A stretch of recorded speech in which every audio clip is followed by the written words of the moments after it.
Hi guys, hope everyone's doing well. So today I'll be talking about the hardest mountain to climb in Tekken. So you've probably mastered your character, know about all of your character's combos, execution is on point, and understand all the frame data and frame traps of your character.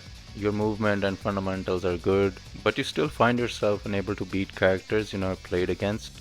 They do a string or go into a stance and just destroy you, making you feel like you're the worst player of all time. Let me tell you, if you improve the other aspect like I mentioned before, you're already better than 90% of the players. So what's the hardest mountain to climb in Tekken? It's basically matchup knowledge. Why is it difficult? Because as of now there are 34 characters in the game. So let's take out your main character obviously because you probably know all about him. That leaves us with 33 characters.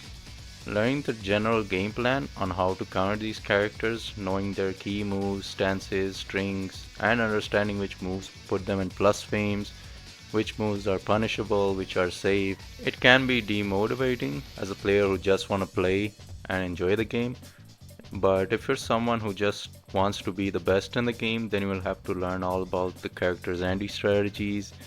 But if you're a casual player just looking to have fun, learning this can be very boring because it requires countless hours of your time to learn the frame data of the characters you're having trouble with and understanding all the small and big moves. This game can sometimes feel like you have to become a complete nerd and study extensively. Even if you hate studying, it can often feel like preparing for a surprise test that might happen at any time. The surprise test might be a random opponent you meet who throws questions at you that you don't even know how to answer. Why is matchup knowledge so difficult? Matchup knowledge is challenging because it requires a deep understanding of each character's unique set of moves and strategies.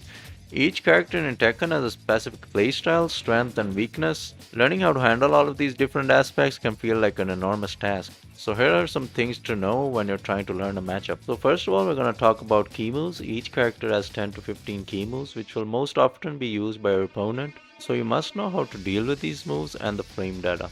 So next we're going to talk about stances and strings. In Tekken 8, most of the characters have stances. A character can go into a stance manually, which doesn't happen often, or a character can go into a stance by using a move and then transitioning into the stance, which is usually the case in a match. You need to know how to counter these stances, but that's only possible by labbing the character and checking and experimenting yourself and see which defensive option is the best to use. Just like stances, there are also characters who have annoying strings, which can sometimes throw your game off and put you in a guessing game of either a mid or a low.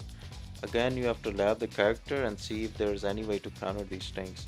These strings usually, some of them are punishable, some you can sidestep, some you can duck. So you'll have to lab the character and see what the best option to use. Next we're gonna talk about frame data.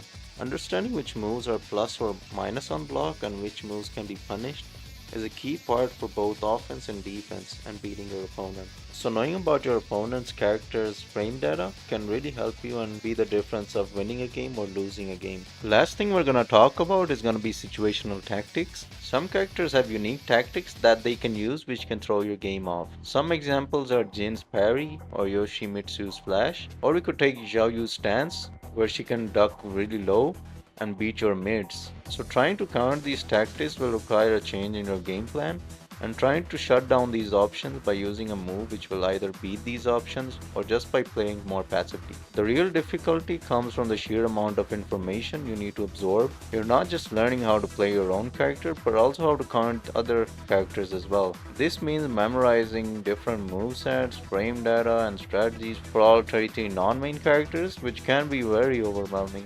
Just know that learning all of the matchups won't happen in a week or a month. It might take a lot of dedication and practice. It's a slow and steady process, so try to enjoy when learning. So you're probably wondering what happens after you master a matchup. In my opinion, that's when the real Tekken begins. At that stage, you will know how to deal with certain moves and stances. Then it's about the mind games and strategy that come into play during the actual match. Then it's you versus the opponent rather than you versus the character. This is where the true skill and experience comes into play. Then it will be about reading your opponent, predicting their moves, and using your understanding of matchups to outsmart them. So there you have it. The hardest mountain to climb in Tekken is mastering the matchup. It's a daunting task that requires dedication, time, and a lot of practice. But once you get past this mountain, you enter a whole new level of gameplay where the strategic depth of Tekken comes in play. If you disagree and think some other thing is harder than this, then let me know in the comments below. And thanks for watching, and if you enjoyed this video or found it helpful, don't forget to like, comment and subscribe. And I'll see you in the next one.